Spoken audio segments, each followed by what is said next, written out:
চিঠিটা সম্পর্কে ইবনে খালকান তিনি বলছেন যে চিঠিটা যিনি লিখেছেন তিনি ছিলেন একটা ভাওতাবাজ মানুষ। এত জঘন্য পাপ তিনি করছেন। খলিফা হারুন রশিদের যুগে তিনি বলতেন যে আমার বউ মারা গেছে, কাফনের টাকা দেন, আসলে স্ত্রী মারা যায় না, মিথ্যা কথা বলতেন। কিন্তু বালিশের নিচে কি তার চিঠি, মারা যাওয়ার পরে তার চিঠি পাওয়া গেল। সে চিঠির মধ্যে কি লিখছে জানেন না? চিঠির মধ্যে লিখছেন, সুন্দর করে তিনি তার ভাষায় লিখেছেন, তাকাসসার মাস্তাতা'তা তাকাসসার মাস্তাতা'তা মিনাল খাতায়া ফাইন্নাকা লাকি রাব্বান গফুরা। তুমি যত ইচ্ছা গুনাহ করো, গুনাহ অসুবিধা নাই, গুনাহ করতেই থাকো। কেন? তুমি তো এমন এক রবের সাথে দেখা করতে চাচ্ছ যে রব শুধু ক্ষমা করতেই জানেন, শুধু ক্ষমা করতেই জানেন। সুবহানাল্লাহ। এটা হাদিসের একটা ব্যাখ্যা আছে, লাউলাম তুযনিবু লামা খালাকাকুমুল্লাহ। তোমরা যদি গুনাহ না করতে আল্লাহ তোমাদেরকে বানাইতেন না, ফেরেশতা দিয়ে চালাইতেন।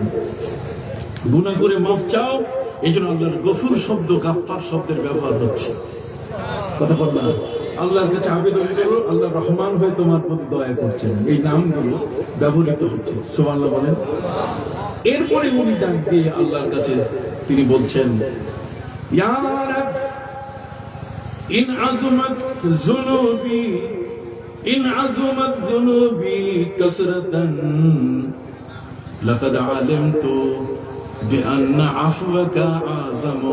প্রভু রে, আমার গুনাহগুলো যদি খুবই হিমালয়ের চেয়ে উঁচা হয়, সমুদ্র পানির রাশির চেয়ে যদি বেশি হয়, কিন্তু আমি জানি যে তোমার ক্ষমা কিন্তু তার চেয়েও বড়। তোমার ক্ষমা তার চেয়েও কি কেমন? ইন কানা লা ইয়ারজুকা ইল্লা মুহসিনুন, ইন কানা লা ইয়ারজুকা ইল্লা মুহসিনুন ফামানিল্লাযী ইয়াদউ ওয়া ইয়ারজুল মুজরিমু। অনেক ভালো মানুষ তোমার কাছে মাফ চাইছে, সবকিছু মাফ নিয়ে গেছে, ভালো মানুষগুলো মাফ নিয়ে গেছে, তো আমরা যারা অপরাধী আমাদের জন্য কে মাফ করবে? তুমি ছাড়া। তুমি একটু মাফ করে দাও। সুবহানাল্লাহ বলেন। আদউকা কামা আমারতা তাদাররুআন ফাইজা রাদাত্তা ইয়াদি ফামান যা ইয়ারহামু। বলছে তুমি আমাদেরকে কান্না কান্না দোয়া করতে কইছো, আমরা তো কান্না কান্না দোয়া করতেছি। এখন তুমি যদি হাত ফিরাই দাও তাহলে দয়া করবে কে? সুবহানাল্লাহ বলেন। এই চিঠিটা মরার পরে পাওয়া গেছে কোথায়? বালিশের তলে। আল্লামা ইবনে আসাকির তিনি লিখেছেন যে এই চিঠিটা আমি পাওয়ার পরে ওই রাত্রে আমি আবু নাওয়াস, ওই যে পাপ করছে যে মানুষটা মিথ্যা বলতো, তাকে আমি স্বপ্নে দেখলাম। স্বপ্নে দেখার পরে সে বলতেছে যে আমি কবরে খুব ভালো আছি। কেন? ওই যে কয়েকটা কথা আল্লাহর কাছে মাফ চাওয়ার জন্য বলছি, ওইটাতেই আল্লাহ আমাকে মাফ করে দিয়েছে। আফালা ইয়াতুবুনা ইলাল্লাহি ওয়া ইস্তাগফিরুনা ওয়া হুয়াল গফুরুর রহিম। তুমি কেন আল্লাহর কাছে তওবা করছো না? কেন মাফ চাচ্ছ না? তিনি তো মহা ক্ষমা দেওয়ার, তিনি তো দয়াময়। অতএব সবে বরাতে আমরা আল্লাহর কাছে ক্ষমা চাই। কি বলেন ঠিক না? আল্লাহর কাছে দয়া চাই। ওই মৌলবীরা দয়ার হাত থেকে আমাদেরকে দূরে সরাই দিচ্ছে। শেষ কথা, ইবাদতে যত সেজদা আমরা করতে পারি তত লাভ না? লাভ কি না? তাহলে সামনে মাহে রমজান, 20 টাকার তারাবি হবে না 8 টাকা? উঠান হাত, উঠান। কয় রাকাত?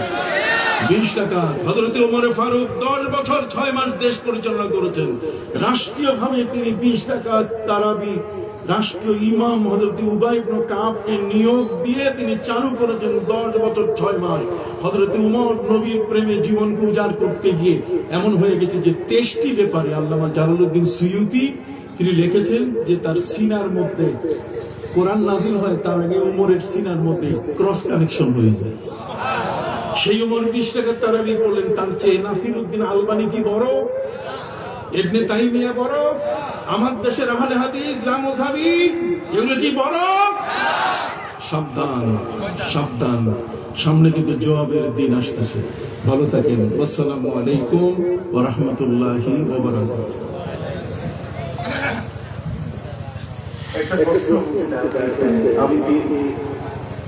আপনাদেরকে বলবো, শায়েখ সালাতুত তাসবিহ, তাহাজ্জুদের নামাজ সহ নফল নামাজ জামাতে আদায় করার হুকুম কি? দেখুন, সালাতুত তাহাজ্জুদ যেটা নফল নামাজ, এগুলো সাধারণত জমাতে আদায় করার এগুলো বিধান নাই। কথা বুঝতে পারছেন? তারাবির নামাজ আপনি জমাতের সাথে কি করবেন? আদায় করবেন। তারাবির নামাজ আপনি জমাতের সাথে কি করবেন? আদায় করবেন। আমাদের মাযহাবের মান্যবর মুস্তাহিদগণের এই ব্যাপারে মতামত কি? একই মতামত, নফল নামাজের কোনো জমাত সাধারণত হয় না। তবে যদি আপনি 2 রাকাত করে 4 রাকাত কিয়ামুল লাইল, অনেকেই বলেন ইখতিলাফের কারণে, যে 8 রাকাত রাতের বেলায় যে নামাজগুলো, এগুলো যদি আপনি কোরআন শোনার জন্য একসাথে মিলে পড়েন, কোন কোন আলেম এটাকে অনুমতি দিয়েছেন। কিন্তু জমহুর হচ্ছে যে নফল নামাজের কি নাই, কোনো জমাত নেই। বাংলা কিতাব ব্যবহারে না কালো খিজাব ব্যবহারের হুকুম কি? না, কালো খিজাব যদি ব্যবহার করেন তাহলে কিয়ামতের ময়দানে আল্লাহর জান্নাত তো দূরের কথা, জান্নাতের ঘ্রাণও পাওয়া যাবে না। তবে হ্যাঁ, যে যোদ্ধা যুদ্ধের ময়দানে পাকাদারি হলে তাকে প্রতিপক্ষ দুর্বল মনে করবে, অথবা স্ত্রীর মন তুষ্টির জন্য। এখন বউগুলা না বউ এখন মোটামুটি বুঝে যে এটা খেজাব লাগাইলে আস্তে করে আবার সাদা বাইর হবে। কথা কর না, যত দামি খেজাব লাগাও তারপরে কি সাদা বাইর হবে। অতএব এই সাদা দাড়ি হচ্ছে এটা বুজুর্গির আলামত। কথা বুঝতে তাই এটা আপনি খেজাব দিতে পারেন, ওই যে আপনার কি বলে মেহেন্দি খেজাব, এটা আপনি দিতে পারেন। এটা বুজুর্গির আলামত, এটা আল্লাহর নিয়ামতটাকে শুকর আদায় করা। কথা বুঝতে পারছেন? কালো খেজাব ব্যবহার করে তাদের ইমামতির হুকুম কি? না না না, কালো খেজাবের ইমামের পিছনে করা যাবে না, তার কারণ তার উজুর সহি হয় না। যদি এটার উপরে একটা আবরণ কি পড়ে, একটা আবরণ পড়ে, ওই আবরণটা পড়ে মসজিদের ছাদের উপরে লেট্রিন এবং স্বামী স্ত্রীর বাসা করা যাবে না। এটা যাবে না। মসজিদের যতটুকু অংশ আছে ততটুকুই মসজিদ। কথা বুঝতে পারছেন? অতএব তার ছাদের উপরে অথবা সেখানে কোনো স্বামী স্ত্রীর বসবাসের জায়গা, কথা খেয়াল করছেন? ঠিক এমনি করে লেট্রিন ইমাম সাহেবের জায়গা করো, ঠিক হবে না।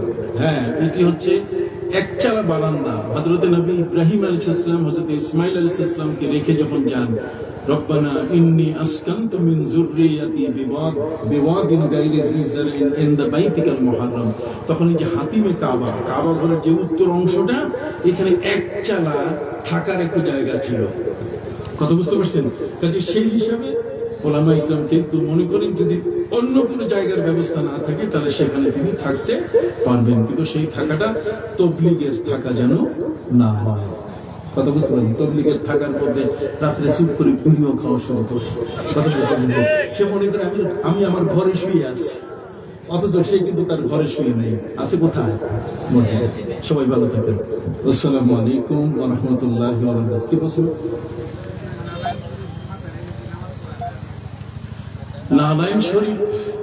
নালাইন শরীফ সম্বন্ধে আমি আপনাকে 1 মিনিট একটা ছোট্ট কবিতা শোনাই। गर शरकता गरब हो एक माल का अंबर, गर शरकता गरब हो एक माल का अंबर, गर अरशता फर्ज पुर दिरहम व दिनार, और बाहर से दुर्र फालिस बने कोहे सर, और एक तरफ हो मेरे सैयद अबरार।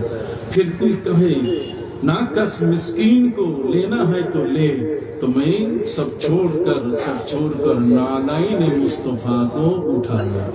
बांग्ला हलो এই, সারা পৃথিবীর পূর্ব দিগন্ত থেকে পশ্চিম দিগন্ত পর্যন্ত যত টাকা পয়সা মুদ্রা, যত ডলার, সবগুলোকে যদি এক জায়গায় স্তূপ করা হয়, এই পৃথিবীর জমিন থেকে আরশ পর্যন্ত যদি মণিমুক্তা দিয়ে পূর্ণ করা হয়, কথা বুঝতে পারছেন? এই সবগুলো একদিকে করে, আর একদিকে আমার নবী, একদিকে আমার কি, আমার মতো মিসকিন অভাবী মানুষকে যদি বলে যে তুমি কোনটা নিবা, এই সম্পদের পাহাড়, এই ডলার ইত্যাদি, এগুলো তুমি চাও না নবীকে চাও, তাহলে আমি বলবো সব ছোড় কর না লাইনে মুস্তফা কে উঠালে। আমি সমস্ত ছেড়ে দিয়ে নবীর জুতা মোবারককে আমার কাঁধে তুলে নেব। কথা বুঝতে পারছেন? কাজী প্রিয় নবী সাল্লাল্লাহু আলাইহি ওয়াসাল্লামের জুতা মোবারক নালাইন শরীফাইন, এটা সম্মান করা, তাজিম করা, এটা আমাদের জন্য একান্ত কি জরুরি। নবীজির দাড়ি মোবারক, কতক্ষণ না, নবীজির পেশাব মোবারক, নবীজির রক্ত মোবারক, নবীজির পায়খানা মোবারক, সবগুলো মোবারক, সবগুলো কি মোবারক। ওয়াইন তাইফাতানি মিনাল মুমিনিনা ইকতাতালু ফাসলিহু বাইনাহুমা, সূরা হুজুরাত আপনি খুলে দেখেন, সেখানে পরিষ্কার করে বলা হয়েছে নবীজি সাল্লাল্লাহু আলাইহি ওয়াসাল্লাম যে উষ্ঠির উপরে সোয়াল, সেই উষ্টির উপরে সোয়ার থাকা অবস্থায় উষ্টি পেশাব করে দিছে। এখন কাফের বেদিনগুলো বলছে দুর্গন্ধ দুর্গন্ধ। সাহাবায়ে কেরাম যায় হাত নামা, কিসের দুর্গন্ধ? নবী করিম সাল্লাল্লাহু আলাইহি ওয়াসাল্লামের উষ্টি পেশাব করছে, যে সুগন্ধ, এটা পবিত্র। এই তো দুই দলের মধ্যে লাগছে কি মারামারি লাগছে। কাফের বেদিনরা বলছে এটা পেশাব, আর সাহাবায়ে কেরাম বলছে নবী যার উপরে উঠেছে সব পাক। কথা বলে নবী যার উপরে উঠেছেন সব কি? হায় হায় হায়, কি ভালোবাসা! এই ভালোবাসার উপর ভিত্তি করে লাগলো মারামারি। এই মারামারির মধ্যে এটা মূলত মুনাফিক এবং মুসলিম যারা নবীর প্রেমিক যারা, তাদের মধ্যে। আমাদের দেশে মুনাফিক আছে না? আছে কিনা? ওই মুনাফিক গুলোর ইসলাম সবচেয়ে বড় তাজা, যেহেতু ওরা মন্দিরে গিয়ে গীতা পাঠ করে। কথা বুঝেন? ওদের তেজ বেশি, রোজা পূজা এক বানাই চলছে। কথা বুঝেন নাই? ওদের তেজ খুব বেশি। এই তেজ কাজ হবে। এখন আল্লাহর ওলিরা আমাদের মাঝে বেঁচে আছেন, এখন আলেম সম্প্রদায় আমাদের মধ্যে কি বেঁচে আছেন। এটা কখনোই হতে দিবেন না। ইসলাম মানে শরীয়ত, শরীয়ত মানে ইসলাম, একটা আরেকটার থেকে আলাদা করা যাবে না। যখন ইসলাম নাম রাখবেন তখন শরীয়ত পালন করতেই হবে। ইসলাম শব্দ না হলে ব্যবহার করা জায়েজ নাই। সবাই ভালো থাকুন। আসসালামু আলাইকুম ওয়া রাহমাতুল্লাহ। দরুদ শরীফ পড়ি। দরুদ শরীফ ছাড়া দোয়া হয় না। আল্লাহুম্মা সাল্লি আলা সাইয়্যিদিনা ওয়া নাবিয়িনা ওয়া শাফিঈনা ওয়া হাবিবিনা মাওলানা মুহাম্মদ সাল্লাল্লাহু আলাইহি ওয়া আলা আলিহি ওয়া সাহবিহি ওয়া বারাকা ওয়া সাল্লাম। আল্লাহুম্মা আমিন। আল্লাহুম্মা ইয়া রাব্বানা যালামনা আনফুসানা ওয়া ইন লাম তাগফির লানা ওয়া তারহামনা লানাকুনান্না মিনাল খাসিরিন। আল্লাহ কদম চাল দরবার শরীফের আজকের গদ্দিনশীল পীর সাহেব জনাব আবুল কাসেম নকশবন্দি মুজাদ্দিদি মুদ্দাজিরুল্লাহ আলীকে পাশে রেখে, আলিম ওলামা এখানে তাদেরকে পাশে রেখে অনেক ভক্ত মুরিদান আল্লাহ যারা আধ্যাত্মিকতাকে ভালোবাসেন, নবীর প্রেম নিয়ে যারা এখানে বসছেন, আল্লাহ তাদের সহ আজকের দোয়াটি কবুল করুন।